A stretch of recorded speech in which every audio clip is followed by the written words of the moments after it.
Hai, Assalamualaikum warahmatullahi wabarakatuh dan selamat pagi.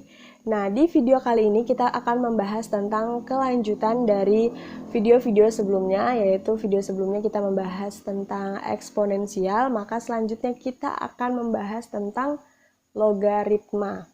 Oke, nah apa itu logaritma? Jadi, logaritma itu merupakan kebalikan atau inverse dari eksponensial atau bilangan berpangkat. Nah, kita tahu nih kalau bilangan eksponensial itu bentuknya X sama dengan A pangkat Y, ya kan? Dimana Y-nya ini pangkatnya, A ini basisnya, dan X itu adalah hasilnya. Nah, bentuk eksponensial ini bisa kita ubah menjadi bentuk logaritma. Bentuknya seperti apa? Nah, bentuknya seperti ini nih. Jadi, Y sama dengan A log X. Nah, dengan syarat A-nya di logaritma ini harus lebih dari 0 dan tidak sama dengan 1. Oke? Kemudian, X yang di logaritma ini harus lebih dari 0. Nah, di sini A ini disebut dengan bilangan pokok atau basis. Jadi, A yang kecil di sini nih kita sebut dengan basis. Oke? Kemudian X. Nah, X ini adalah numerus atau domain logaritma. Nah, jadi X ini kita sebut aja dia adalah numerus ya. Nah, selanjutnya, Y ini merupakan hasil atau rank logaritma. Nah, jadi Y ini kita sebut dengan hasil, oke? Kita ulangi ya. Jadi A ini adalah basis, X-nya adalah numerus, dan Y-nya adalah hasil dari logaritma, oke? Oke, kita langsung ke contoh soalnya ya. Ubahlah bentuk 2 pangkat 3 sama dengan 8 ke bentuk logaritma. Nah, ini ya. Jadi kalau misalkan bentuk eksponen ini mau kita ubah menjadi bentuk logaritma, maka bentuknya akan seperti ini. Y sama dengan A log X. Oke, di mana basis di eksponen ini akan menjadi basis di logaritma.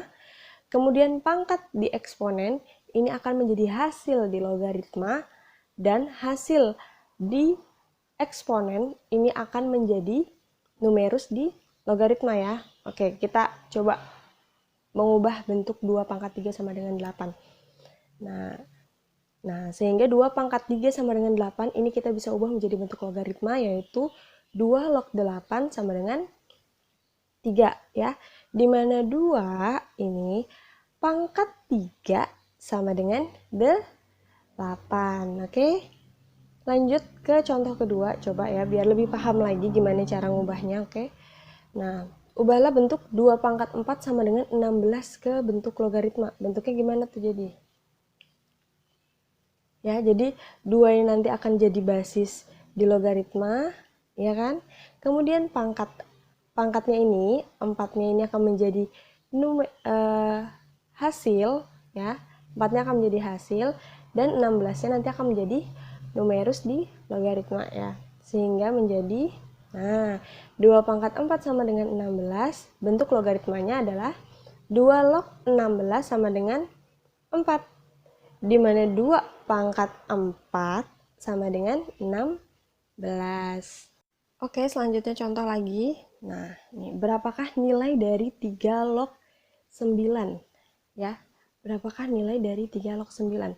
Berarti kalau kita mau cari nilai dari sebuah logaritma, konsepnya begini. Jadi 3 pangkat berapa yang hasilnya 9? Berapa tuh? 3 pangkat berapa yang hasilnya 9? Iya, benar 2. Ya, jadi nilai dari 3 log 9 itu adalah 2. Oke? Selanjutnya nih, contoh lagi. Berapakah nilai dari log 100? Nah, oke, kalau misalkan ada basis yang nggak ditulis ini, berarti basisnya nilainya 10 ya. Basisnya nilainya 10, oke? Oke, berapakah nilai dari 10 log 100? Gimana tuh caranya? Jadi 10 pangkat berapa yang hasilnya 100? Kira-kira pangkat berapa tuh? 10 pangkat berapa yang hasilnya 100? Iya, benar 2 juga ya. Jadi 10 pangkat 2 itu 100. Mudah ya?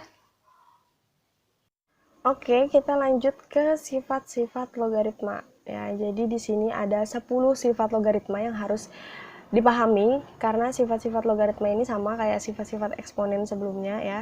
Harus dipahami karena akan berperan penting di bab logaritma ini, oke? Jadi 10 sifat-sifat logaritma ini akan kita bahas pada video kali ini. Oke, kita masuk ke sifat-sifat logaritma. Sifat logaritma yang pertama adalah sifat logaritma dasar.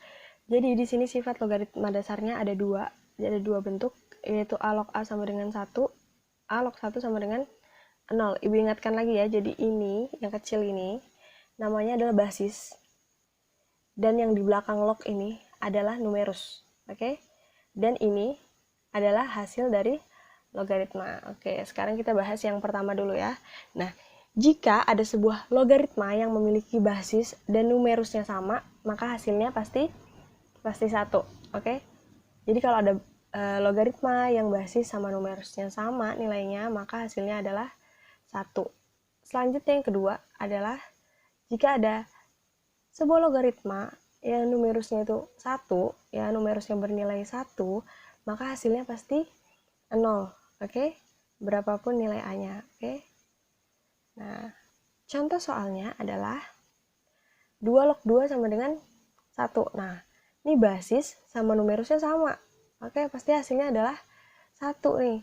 Nah, berlaku juga misalnya 3 log 3, itu juga 1. 5 log 5, itu juga 1 ya. Nah, selanjutnya contoh yang kedua adalah 2 log 1 sama dengan 0. Nah, numerusnya 1 nih. Kalau numerusnya 1, maka hasilnya adalah 0. Oke? Misalkan aja 3 log 1. 3 log 1 juga hasilnya 0 tuh, karena numerusnya bernilai 1. Misalkan aja berapa lagi? 5 log 1. Nah, 5 log 1 juga hasilnya 0 karena numerusnya adalah 1. Oke? Sampai sini paham ya? Kemudian ke sifat logaritma yang kedua, yaitu logaritma koefisien. Nah, bentuknya seperti ini. Jadi, jika ada sebuah logaritma yang basis dan numerusnya berpangkat, oke, jadi pangkat dari basisnya ini adalah M dan pangkat dari numerusnya ini adalah N, maka pangkat dari basis dan numerusnya ini akan menjadi koefisien dari logaritma. Oke? Nah, nanti pangkat dari numerusnya ini akan menjadi pembilang dan pangkat dari basisnya ini akan menjadi penyebut, atau mudahnya kita bisa bilang bahwa pangkatnya ini maju ke depan gitu ya. Pangkatnya maju ke depan, jadi yang duluan ini si N, baru si M-nya yang duluan. Sehingga nanti bentuknya akan menjadi N per M dikali A log B. Contoh soal. Kita masuk ke contoh soal ya. Nah, sederhanakanlah 2 pangkat 3 log 3 pangkat 2. Nah, penyelesaiannya adalah, nah basisnya di sini 2 punya pangkat 3. Nah, numerusnya di sini 3 punya pangkat 2. Nah, pangkatnya ini akan menjadi koefisien, oke? Nah, mudahnya adalah 2 duluan keluar baru 3 duluan, oke? Jadi hasilnya adalah 2/3 dikali 2 log 3, oke? Jadi pangkat dari basisnya jadi pembilang dan pangkat dari numerusnya jadi pembilang dan pangkat dari basisnya menjadi penyebut. Oke, kita coba satu contoh lagi. Nah, sederhanakanlah 3 log 2 pangkat 2. Gimana tuh penyelesaiannya? Oke. Nah, 3 ini kan sebenarnya punya pangkat ya. Pangkatnya berapa? Pangkatnya 1. Oke. Pangkatnya 1 ya. Jadi 3 log 2 pangkat 2 ini bentuk sederhananya adalah 2 dikali 3 log 2 ya. Atau 2/1. Oke, 2/1 3 log 2. 2/1 berapa? 2/1 2 ya. Nah, sehingga 3 log 2 pangkat 2 itu jika disederhanakan menjadi 2 dikali 3 log 2. Atau lebih mudahnya ini maju ke depan aja deh, sudah pangkatnya maju ke depan. Nah, karena sudah maju ke depan jadi 2 dikali 3 log 2. Oke. Sifat logaritma yang selanjutnya, yaitu sifat logaritma yang ketiga, adalah logaritma sebanding terbalik. Jadi, sebuah logaritma ini dapat memiliki nilai yang sebanding dengan logaritma lain yang berbanding terbalik antara basis dan numerusnya. Jadi, jika ada sebuah logaritma yang bentuknya A log B ini bisa kita sederhanakan menjadi 1 per B log A, di mana basis jadi numerus dan numerusnya jadi basis. Oke. Contoh soalnya adalah sederhanakanlah 3 log 5. Nah, jadi kalau kita mau pakai sifat logaritma sebanding terbalik, maka bentuk dari 3 log 5 ini bisa kita ubah menjadi 1 per 5 log 3. Oke, di mana basisnya jadi numerus dan numerusnya jadi basis. Oke. Selanjutnya ke sifat yang keempat, yaitu sifat perpangkatan logaritma. Jadi jika ada sebuah bilangan dipangkatkan dengan sebuah logaritma, yang mana logaritmanya ini mempunyai basis yang sama dengan bilangan ini, maka hasilnya adalah numerus dari logaritma. Oke. Contoh soalnya adalah sederhanakanlah 3 pangkat 3 log 2, di mana ini sama ya. Basis dari logaritmanya sama dengan bilangannya dan numerusnya adalah 2, sehingga hasilnya berapa? Sehingga hasilnya adalah 2. Mudah ya? Nah, selanjutnya sifat logaritma yang kelima yaitu sifat penjumlahan. Jadi, hasil dari penjumlahan logaritma dengan basis yang sama nih adalah logaritma yang basisnya sama dengan numerus yang dikalikan. Nah, numerusnya berapa nih? Numerusnya ini B sama C ya. Jadi, jika ada A log B ditambah dengan A log C, itu hasilnya adalah A log B dikali C. Oke? Contoh soalnya, kita ke contoh soal biar paham nih. Sederhanakanlah log 3 ditambah dengan log 2. Nah, di sini kalau misalnya basisnya nggak ditulis, berarti basisnya 10 ya. Nah, karena basisnya sudah sama, berarti kita bisa nih pakai sifat ini, sifat penjumlahan. Sehingga menjadi log 3 ditambah dengan log 2. Karena dijumlah, berarti numerusnya dikalikan, sehingga menjadi log 3 dikali 2. Berapa 3 dikali 2? Iya, betul, 6. Sehingga menjadi log 6. Oke, jadi hasil dari log 3 ditambah log 2 itu sama dengan log 6. Selanjutnya sifat yang ke-6, yaitu sifat pengurangan. Nah, kalau sifat penjumlahan itu dikali, maka sifat pengurangan itu dibagi. Jadi kalau ada basisnya sama, kemudian ada operasi pengurangan, maka hasilnya adalah basis yang sama, kemudian numerusnya dibagi. Nah, agar lebih paham, kita ke contoh soalnya. Nah, contoh soalnya ini, sederhanakanlah 2 log 18 dikurang dengan 2 log 6. Nah, kita pakai sifat pengurangan sehingga numerusnya dibagi. Sehingga menjadi 2 log 18 dibagi 6. Berapa 18 dibagi 6? Iya, betul. 3 ya, sehingga menjadi 2 log 3.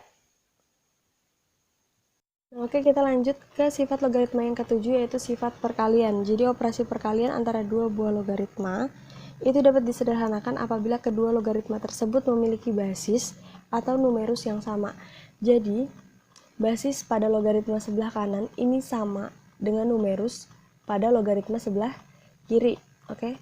Sehingga penyelesaiannya adalah A log C, atau bahasa mudahnya karena ini sama dengan yang ini ya, karena numerus di logaritma sebelah kiri ini sama dengan basis di logaritma sebelah kanan, maka ini bisa dicoret-coret ya, ini B-nya dicoret sehingga hasilnya adalah A log C. Oke, kita masuk ke contoh soal.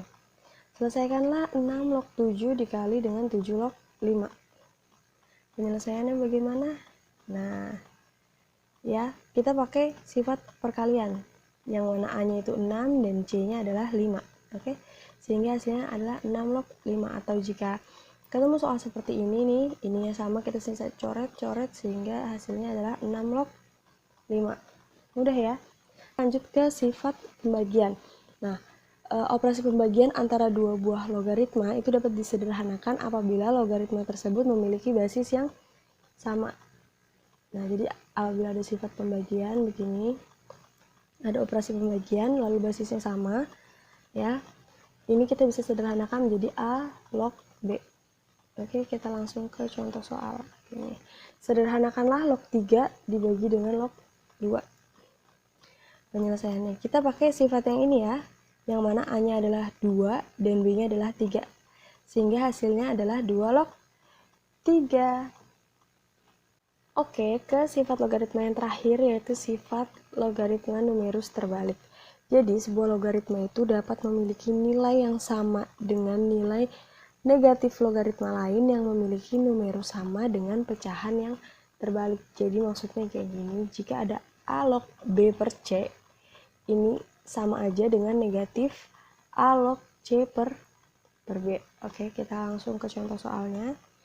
Sederhanakanlah 7 log 3 per 4 ya. Kita sederhanakan dengan sifat logaritma numerus terbalik. Sehingga bentuknya akan menjadi